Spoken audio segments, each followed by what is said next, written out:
The 161st edition of the Royce Boys podcast starts right now. Carolina basketball family is the strongest there's ever been. There ever will be. Nate Humphrey hands King Rice the ball. Pushes into Hubert Davis. 8 seconds. Davis trying to get free. Over to Fox. Fox, baseline. Up for the shot. Good. Off the glass. Oklahoma calls timeout. But the game is over. The game is over. Carolina has upset number 1 Oklahoma. Been ready on his second attempt. That one is no good. They battle for it. Loose ball. Recovered Marvin. He scores. With 20 seconds left to play, goes back to Michael Jordan. Jumper from out on the left. Good! 63, 62, 13, 12, 11. Georgetown with one timeout. Brent Brown looking. Throw away to Worthy. 35. The Tar Heels are going to win the national championship. Carolina with foul. He takes the timeout. Technical foul. Technical foul. Brown gets it into Williams. Here comes Williams front court. Williams on the drive. Gets it back out to head. Long outside shot. Short rebound. It's over. And how about the Tar Heels? They are the national champions. The Tar Heels are the national dadgum champions. And that's what it takes when you big time games. You got to compete. You do it with your brain, and you got to do it with your heart too. And that's pretty doggone good. From QCBroadcasting.com, this is the Royce Boys podcast with your host, Josh Marlowe. Hey everybody, welcome to another edition of the Royce Boys podcast. We are powered by Carolina Electrical Services. Josh and Anthony, you back. And first off, I wish everyone a Happy New Year. I was recording this on New Year's Day, so 2020 has come to an end. We are now in 2021. And unfortunately, the Tar Heels did not end 2020 on a good note, losing at Georgia Tech Wednesday night, 72-67. They opened up 2020 with a home loss to Georgia Tech. They finished the year of 2020 with a road loss at Georgia Tech in a year where, spanning the season and a half so of basketball, Carolina went just 10-17 on the basketball court, and what's just been a really rough stretch for Carolina on the floor. And I'm get you in a second here, Anthony. You know, this is the 161st edition we record this podcast, and we've been doing this for about 3+ years. And I'm about to do something I've never had to do after a loss. And I'm going to blame Roy Williams for what happened on Wednesday night. I give him a lot of credit for adjusting the starting lineup. I thought the reason why he benched Caleb Love, Leaky Black, and Garrison Brooks was warranted because their defensive effort at NC State was pathetic and they deserved to be benched. But that wasn't enough. I don't understand how, first off, you take Kerwin Walton off the court after he hits 3 3-pointers in a span of less than 3 minutes. I get he played almost 7 straight minutes, but he's 18 years old. He's not tired. He's your best shooter on the floor in crunch time. You need to have him on the court. That didn't make a lot of sense to me. I at some point, I understand that Caleb Love is young, and I understand that this team is young. There's got to be some accountability. The amount of times that we allow them to take bad turnovers or commit bad turnovers and take bad shots, and we don't do anything about it, it's gotten old. 9 games in, it's got to stop. And you know, you guys know me. I love the whole idea of letting the players play through it when the going gets tough, because they've got to learn how to handle adversity and how to handle when they're not playing well. But this team is not capable of doing such.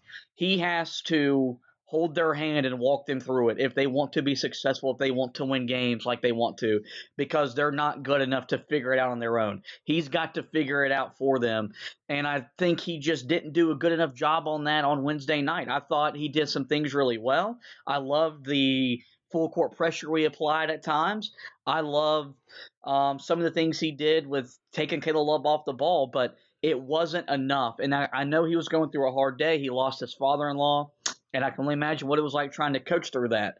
But at the end of the day, when you look at what my job is to do, is look at what happened on the basketball court, he didn't do a good enough job as a coach, which means his players didn't do a good enough job. Anthony, just your initial reactions really to my opinion of the main reason why they lost, and then your opinion on the loss from your point of view.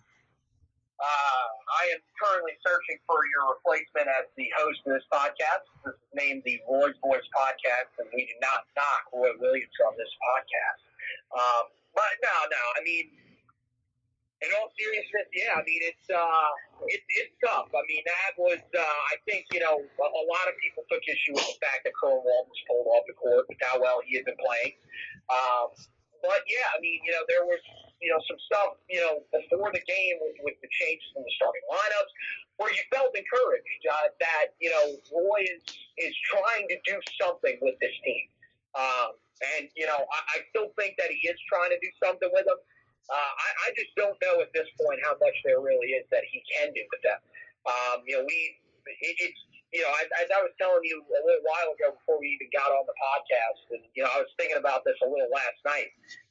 You're just waiting for that one game or that one stretch of games where this team just snaps out of whatever funk that they've been in and can start winning consistently and playing what we classify as Carolina basketball. But it hasn't been able to happen over the last 2 years. And I think when you look at it, it has a lot to do with the fact that both of these teams have been extremely young. And this is, again, this is something that we've talked about a lot. And, we're going to probably continue to talk about over the next couple of years. This is just not the type of team that Roy Williams succeeds with. He does not succeed with a team that is extremely young, especially in a year like this year where you don't have an offseason to get your young guys caught up to speed on everything that you need to get them caught up on. But even last year, when he had that they were still making similar mistakes like that. But the thing is you got to – I mean, you're asking yourself, well, why is Caleb Love struggling? Why is Cole Anthony struggle? Cole Anthony was a guy that maybe just didn't fit the system all that great.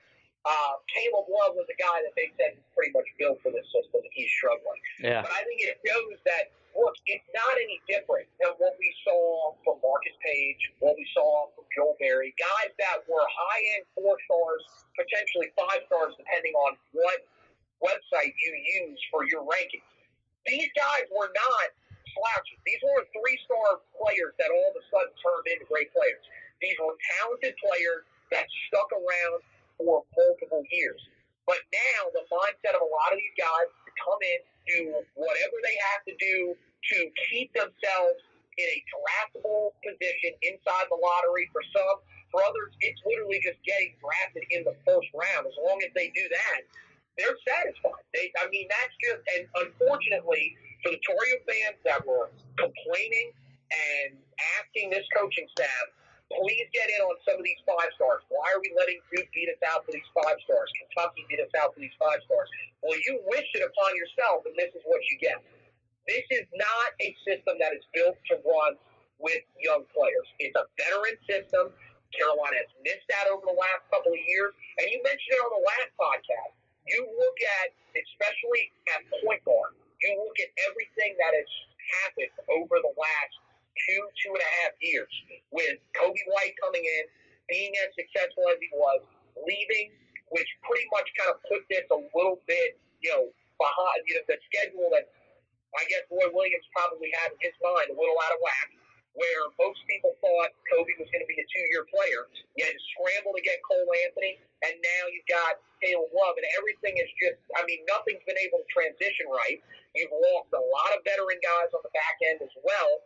With that could have helped you out, like Seventh Wood, like Jeremiah Francis, guys that have been in the system already that decided, I'm not going to get as much playing time as I would like behind these 5-star guys, so I got to go somewhere else to be able to play it.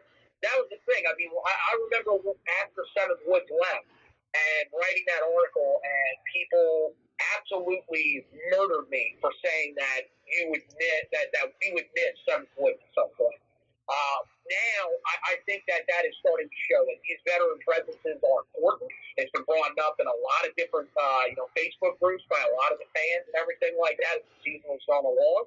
And, it'll be interesting to see how Carolina adjusts because it's not going to be easy to go back to trying to get veteran guys to stick around, and change what you've been doing over the last couple of years, which is trying to recruit these big-time five-stars. But I think that's probably the direction Carolina has to go, and this is another game that really showed it because of how they played late. Yeah, I mean, I feel like we stressed this a lot early in the summer when Jeremiah Francis transferred out of nowhere, how important that was. Now, granted, he didn't play as big a role last year as you would think for a guy that was transferring that we made such a big deal about. But had he returned, you would have had somewhat of a veteran presence in that backcourt, and you knew Anthony Harris coming off the injury wasn't going to be ready to go, and you need that, and that's what Carolina is missing right now because you're not putting KJ Smith on the floor because he doesn't give you the best chance to win basketball games in the ACC, which now we're in ACC play. That's the goal. But I mean, I think that's the thing is that, I mean, and I told this to my dad because I had a long, frustrating talk with him about it while I was spending time with him for New Year's. The main difference between Roy Williams and Dean Smith as head coaches is that Dean Smith would get more out of this team than Roy Williams is. He always got more with less talented or a younger team, and he got less out of his more experienced teams. When Roy Williams has an experienced veteran team, you can almost guarantee that team's going to at least make the Elite Eight, probably the Final Four, and is the odds-on favorite to win the national championship. And that's not necessarily – it's not even a knock. That's just factual. If you look at every time that Carolina's been young, outside of the 2007-2018, where they went to the Elite Eight with Ty Lawson and Wayne Ellington and Brandon Wright and all those guys. This is usually what happens with Carolina basketball when they're this young, is that they struggle and they don't live up to expectations for what the program, what we expect of Carolina basketball. And I think it's just something that, I've been very hopeful that they're going to reach a level of play that they're going to be a really good team, and maybe they're going to get there. I don't think it's going to be anytime soon. I think this is just settled into a season that it's going to be up and down. It's going to go game by game, half by half, really 4 minutes segment by 4 minute segment of how this team's going to play. And that was evident in the game on Wednesday night. The starters that you started with R.J. Davis, Andrew Platek, Day'Ron Sharp, Armando Bacot, Kerwin Walton, they did their job. They didn't lose you the game in the opening minutes. They actually helped you build a double-digit lead. And I think that was the thing that, you really stuck out in this game was that Carolina built a double-digit lead in the first half. It got chipped away down to 6 at halftime. Then you had an 8-point lead with less than 6 or 7 minutes left to go in the game, and less than a minute they completely evaporated. They don't know how to finish games. They don't know how to finish off opponents, which is a sign of a young team. You look at the stats, they shot 45% from the field. Not bad for this team, but they gave up 53% from the field. They shot 40% from three. That's great for Carolina. You love that number, but you gave up 45% shooting from three-point land. You missed 5 free throws, only shot 64% from the foul line. You committed 18 turnovers, which turned into 19 Georgia Tech points, and that right there is where you effectively lost the game. You out-rebounded Georgia Tech 37-25, but you only got 7 second chance points off 10 offensive rebounds. That's inexcusable. That's the reason why you lost. Your best offense is grabbing your own miss and putting it back in. You didn't do that at a well enough rate on Wednesday night. You only got 8 fast break points as compared to 15 for Georgia Tech.